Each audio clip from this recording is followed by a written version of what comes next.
శ్రీ శ్రీ పరమహంస యోగానంద గారి మానవుడి నిత్యాన్వేషణ రోజువారీ జీవితంలో భగవంతుని అనుభవంలోకి తెచ్చుకోవడం మీది ప్రసంగాల వ్యాసాల కూర్పులోని 8వ ఉపన్యాసం ఆత్మవిశ్లేషణ జీవితంపై పట్టు సాధించటానికి ఉపాయంలో మొదటి భాగం ఇప్పుడు మనం వినబోతున్నాం.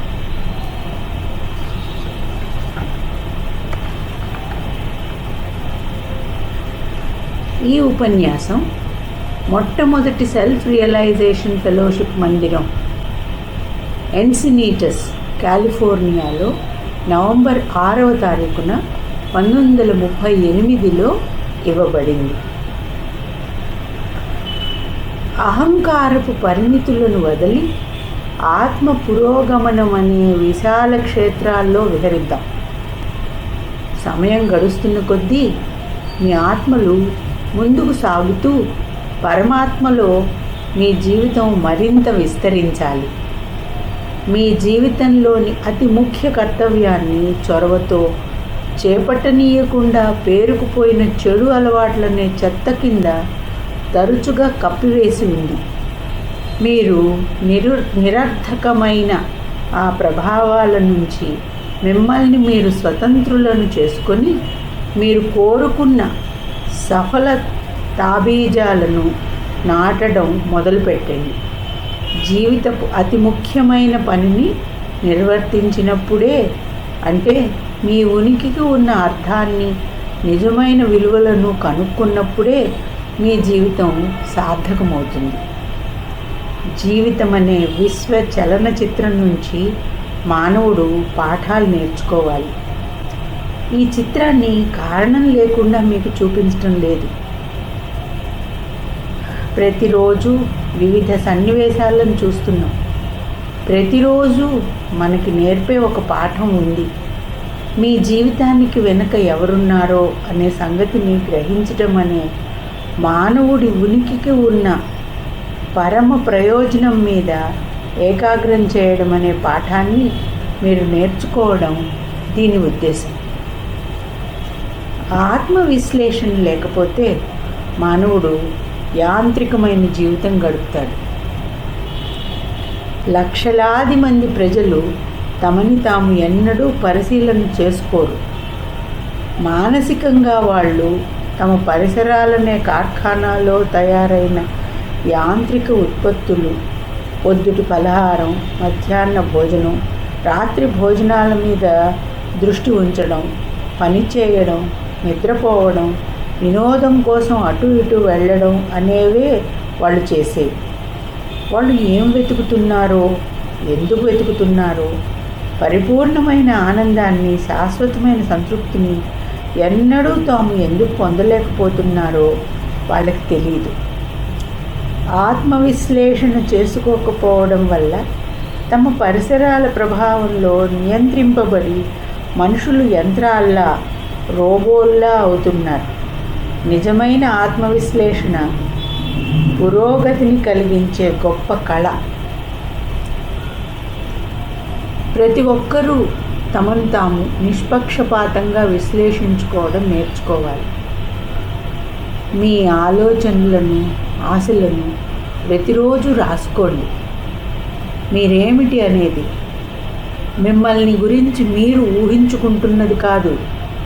మీరేమిటి అనేది కనుక్కోండి. ఎందుకంటే మీరు మీకు కావలసిన విధంగా తయారవ్వాలనుకుంటున్నారు కాబట్టి. చాలామంది మారరు, ఎందుకంటే ఎవరి సొంత తప్పులను వాళ్ళు చూసుకోరు. ప్రతి ఒక్కరూ వారసత్వం, పరిసరాల ప్రభావంతో ఉత్పత్తి అయిన వాళ్ళు. మీరు అమెరికాలో పుడితే అమెరికా వాసుల ప్రత్యేకమైన లక్షణాలను మీరు ప్రతిబింబిస్తారు. మీరు చైనాలోనో ఇంగ్లాండ్లోనో పుడితే ఆ దేశాల ఆసక్తులను మీరు వ్యక్తం చేస్తారు. గత జన్మలలో మీరు అలవరుచుకున్న అలవాట్లు, కోరికలు నిజమైన వారసత్వంగా తెచ్చుకున్న వాటి ఫలితమే మీ ప్రస్తుత పరిసరం. ఈ పూర్వజన్మల వారసత్వమే ప్రస్తుతం మీరు పుట్టిన ప్రత్యేకమైన కుటుంబానికి, ఇప్పుడు మీ చుట్టూ మీరు చూస్తున్న పరిసరాలకు మీకు దారి చూపింది. ప్రముఖ వ్యక్తుల కుటుంబాల గురించి మనం చదివినప్పుడు తరచుగా గొప్ప వ్యక్తుల సంతానానికి వాళ్ళ తండ్రులకు ఉన్నంత గొప్ప మానసిక శక్తి సామర్థ్యాలు ఉండవని మనం గమనిస్తాం. ఈ విధంగా మనుషుల్లో శారీరక వారసత్వం విఫలమవడం చూసినప్పుడు మన మనస్సులో ఒక గొప్ప సందేహం తలెత్తుతుంది. చెట్లలో కానీ జంతుగణాల్లో కానీ ఒక మంచి బీజం ఒక మంచి సంతానాన్ని ఇస్తుంది. కానీ మానవ జీవితాల్లో అలాంటి మంచి ఫలితాలు ఎందుకు కలగడం లేదు? దీనికి సమాధానం కోసం మానవుడి లోపలి జీవితాన్ని పరీక్ష చేయాలి. గత జన్మల అలవాట్లు మనల్ని ఇప్పుడు ప్రభావితం చేస్తాయి. సాహితీ ప్రియుల కుటుంబంలో సాహిత్యం అంటే బొత్తిగా కిట్టని కుర్రవాడు ఒకడు కనిపించడం అసాధారణం కాదు. అతడు సాహితీ ప్రియుల సహవాసంలో పెరిగినప్పటికీ అతడికి అదంటే ఇష్టం ఉండదు. ఎందుకని? పరిసరం, వారసత్వం అని మనం సామాన్యంగా చెప్పే తీరులో దీన్ని వివరించలేము. ఈ కారణాలకి ఆవల పునర్జన్మ ఉంది. మనం ఒక ప్రత్యేకమైన కుటుంబంలో ఎందుకు పుడతామంటే కొన్ని నిర్దిష్టమైన లక్షణాలు ఒకే విధంగా ఉంటాయి కాబట్టి. కానీ ఒక ఇంట్లో ప్రతి ఒక్కరూ వేరు ప్రత్యేకమైన ఆత్మలు. ప్రతి ఒక్కరూ తమ గత జన్మల నుంచి కొన్ని ప్రత్యేకమైన విశిష్ట లక్షణాలను తమతో తెచ్చుకున్నారు. కాబట్టి కొన్ని శారీరకమైన వారసత్వ పోలికలు కుటుంబంలోని వారికి తప్పకుండా ఉంటాయి. అయినప్పటికీ శీలానికి సంబంధించినంత వరకు ప్రతి ఒక్కరూ వేరుగా ఉంటారు. ఒక మనిషి తన పూర్వ కర్మలను అనుసరించి ఒక ప్రత్యేకమైన కుటుంబంలో ఒక నిర్దిష్టమైన సామాజిక జాతీయ పరిస్థితుల్లో కొన్ని ప్రత్యేక కారణాల వల్ల పుడతాడు. కాబట్టి మానవుడు తన విధికి తానే కర్త. ఈ జన్మలో ఒకరు ముఖ్యమైన ఆసక్తులను అలవాట్లను పరిశీలిస్తే అతడు వచ్చే జన్మలో ఏం కాబోతున్నాడో ఇంచుమించుగా చెప్పవచ్చు. మీరు చేసింది ఏదైనా దాన్ని మార్చవచ్చు.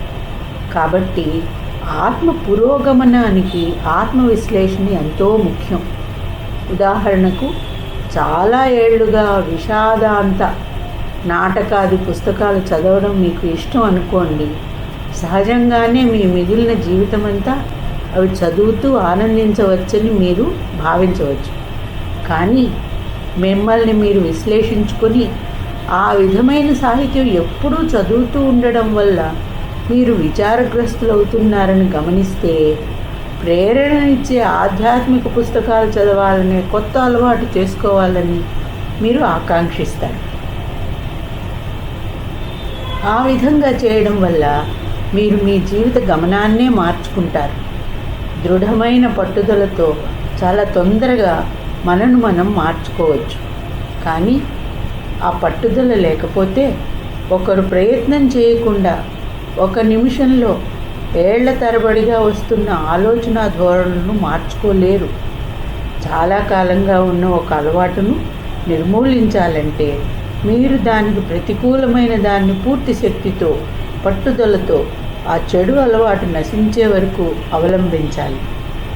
చాలామందికి అవసరమైనంత సహనం ఉండదు. కానీ ఈ సత్యాన్ని తెలుసుకుని ప్రతి ఒక్కరూ ఉత్సాహం పొందాలి. మీరు చేసింది లేదా సృష్టించింది ఏదైనా దాన్ని మీరు మార్చగలరు. మీరేమిటి అనే విశ్లేషణ చేసుకుని మీ బలహీనతలను తొలగించుకోవాలనే గట్టి కోరికతో మీరేం కావాలని కోరతారో ఆ విధంగా మిమ్మల్ని తయారు చేసుకోండి. నిజాయితీతో కూడిన ఆత్మవిశ్లేషణ బయటపెట్టే మీ లోపాలను చూసి నిరుత్సాహంలో మునగడానికి మిమ్మల్ని మీరు అనుమతించుకోకండి. ఆలోచన ఈ విశ్వంలో ప్రతిదాన్ని తయారు చేసింది. ఆలోచన అనేది అంతఃస్రావి గ్రంథుల వల్ల ఉత్పన్నమైంది అనే సిద్ధాంతం ఒకటి ముందుకు వచ్చింది. అలాంటి భావన నిరాధారమైనది. మాంసం ఆలోచనలను సృష్టించలేదు. మనస్సు అనేది సూక్ష్మ ప్రపంచానికి, స్థూల ప్రపంచానికి రూపునిచ్చేది.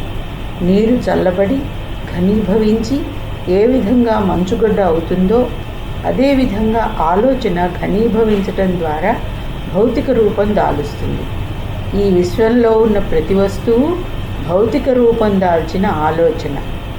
అంతఃస్రావి గ్రంథులనేవి, ఉదాహరణకు థైరాయిడ్ గ్రంథి, కేవలం సూక్ష్మ విశ్వపు ఆలోచనారూపపు భౌతిక నిర్మాణం. మానవుడి శారీరక మానసిక స్థితులు ఒకదానితో ఒకటి దగ్గరగా సంబంధం ఉన్నవి. ఒక మనిషి కాలేయం సరిగ్గా పనిచేయకపోతే అతడు బిగుసుకుపోయినట్టు అవుతాడు. మీకు వాత వికారం చేస్తే నవ్వాలని అనిపించదు, అందరినీ చక్కగా పలకరించాలని అనిపించదు, మీకు మంచిగా అనిపించదు.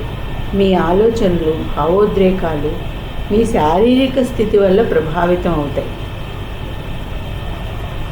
ఒక అవయవం బలహీనం అయితే మీ మనశ్శక్తి మీద అందుకు సరిపోయే బలహీనతా ప్రభావం ఉంటుంది. ఎక్కువగా మాంసాహారం తినేవాళ్ళు తరచుగా కోపం తెచ్చుకుంటారు, పూర్తిగా అలసిపోతారు. నేను మిమ్మల్ని ఒక వారం పాటు ద్రాక్షరసం మాత్రమే తీసుకోమంటే మీరు ఎంతో ఉత్సాహంగాను అందరితో సామరస్యంగాను ఉండే అవకాశం ఉంది.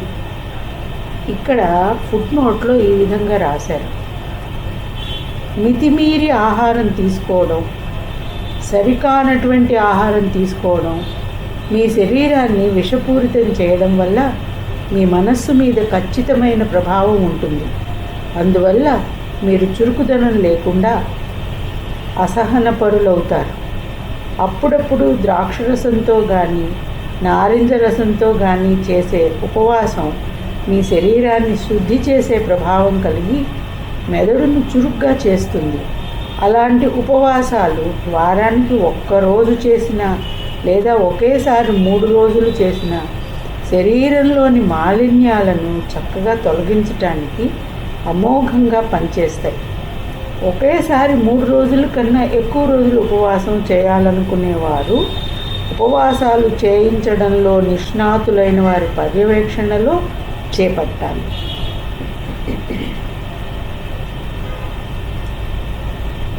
ఈ మధ్య నేను ఒక వ్యక్తిని కలిశాను. విపరీతమైన చలి ఉన్నా ఆయన ఒక పల్చటి కోటు వేసుకుని ఉన్నాడు. పైన మరి ఇంకేమీ కప్పుకోలేదు. ఆయన అన్నాడు తాను 70 ఏళ్ల వయసు వాడి అని, తనకు ఎన్నడూ చలి వల్ల ఏమీ కాదని. ఆయన కనీసం సాక్స్ కూడా వేసుకోలేదు.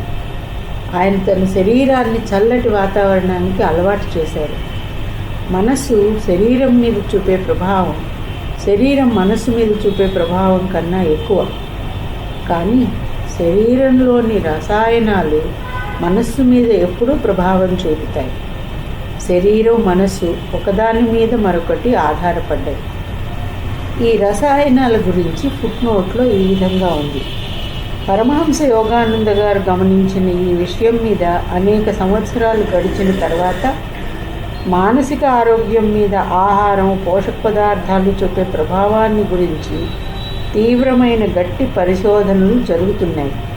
పేదరికం ఉన్న ప్రాంతాల్లో నివసించే ప్రజలు సరైన పోషకాహారం అందని వాళ్ళు స్పష్టంగా నెమ్మదైన మానసిక అభివృద్ధిని, స్పందనను చూపారు. ఇంకా అదనంగా మామూలు విటమిన్లు ఇవ్వడం ద్వారా కొన్ని రకాలైన మానసిక వ్యాధులలో, నివారణ చెయ్యలేనివి అనుకున్న వ్యాధులలో చెప్పుకోదగిన విధంగా గుణం కలిగింది. కొన్ని రకాలైన కుంగుదలకు, డిప్రెషన్కు, ఆందోళనకు, యాంగ్జైటీకి, ఇతర ఉద్రేకాలకు మూలం శరీరంలో రసాయనాల సమతుల్యత చెడటం వల్ల కలిగాయి. కళలు మనస్సుకున్న సర్వశక్తిమత్వాన్ని తెలియజేస్తాయి. ఉదాహరణకు, నేను మేల్కొని వంటగదిలో ఉన్నాను, బాగా ఆకలిగా ఉన్నాను అని కలగంటున్నాను. నేను కొంచెం తిన్నాను, ఒక గ్లాసుడు పాలు తాగాను, నా ఆకలి, దప్పిక పోయాయి. నేను సంతృప్తి అనుభవించాను. నా సంతృప్తికి కారణం ఏమిటి? అది ఆహారం వల్ల? గుర్తుంచుకోండి, నేను కలగంటున్నాను. కేవలం నా ఆలోచనల్లోని మార్పు నేను తృప్తి పడేలా చేశాయి, అంతే కదూ. నేను కలగంటున్నాను కాబట్టి నేను ఆహారం తీసుకున్నాను అని నా మనస్సు భావించింది. నా కలలో ఆకలి, ఆహారం, పాలు ఇవన్నీ కేవలం భావనలు. అవన్నీ ఒకే మనోద్రవ్యం, మైండ్ స్టఫ్తో తయారయ్యాయి. నేను లేచిన తర్వాత నాకు కలిగిన అనుభవాలన్నీ భావాల పరంపర తప్ప మరేమీ కాదని తెలుసుకున్నాను. ఆకలిగా ఉండటం అనే అసౌకర్యమైన అనుభూతిని ఆహారం తినడం, పాలు తాగడం అనే ఆహ్లాదకరమైన అనుభూతిగా కేవలం ఆలోచనలు మార్పు చేయడం వల్ల జరిగింది. కాబట్టి చూసారా, ఆలోచన తనంత తానే దేన్నైనా చేయగలుగుతుంది. ఒకసారి నేను రైల్లో ప్రయాణం చేస్తున్నాను. వాతావరణం విపరీతమైన వేడిగా ఉంది. వస్తున్న గాలి కొలిమి నుంచి వస్తున్నట్లుగా ఉంది. నా చుట్టూ ఉన్న ప్రతి ఒక్కరూ ఇబ్బంది పడుతున్నారు. కానీ నేను మాత్రం లోపల నవ్వుకున్నాను. ఎందుకంటే వేడి అనే ఆలోచన నుంచి నా మనస్సును విడదీశాను. నేను నాలో ఇలా అనుకున్నాను, ఈశ్వర, ఏ విద్యుత్తు కొలిమి బట్టీలో వేడినిస్తుందో అదే విద్యుత్ రిఫ్రిజిరేటర్లో మంచుగడ్డను చేస్తుంది. కాబట్టి నేను నీ విద్యుత్ ప్రవాహాన్ని చల్లదనంగా చేయడానికి ఇప్పుడు ఎందుకు ఆదేశించకూడదు? ఆ క్షణంలో నేను ఒక మంచు పొర నన్ను చుట్టేసినట్లుగా అనుభూతి చెందాను. ఆత్మవిశ్లేషణ, జీవితంపై పట్టు సాధించటానికి ఉపాయం అనే 8వ ఉపన్యాసంలోని మొదటి భాగం ఇంతటితో ఆపుతున్నాం.